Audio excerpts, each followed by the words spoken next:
ভিলায় police আসে। Inspector Arnab চারপাশে তাকিয়ে বললেন, কেউ বাইরে যাবে না।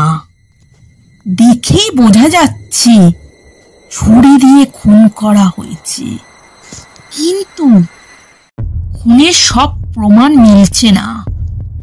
জোর জবরদস্তির চিহ্ন নেই, প্রত্যক্ষদর্শী কেউ নেই। পুলিশ কিছুই ধরতে পারল না।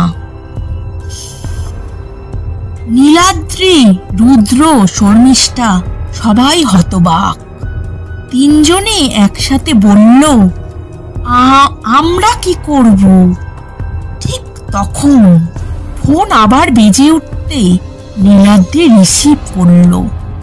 গোয়েন্দা মিষ্টিকে ডেকে পাঠান, না হলে কেউ বাঁচবেন না। গোয়েন্দা মিষ্টির মৃতের ফোন কল দিতে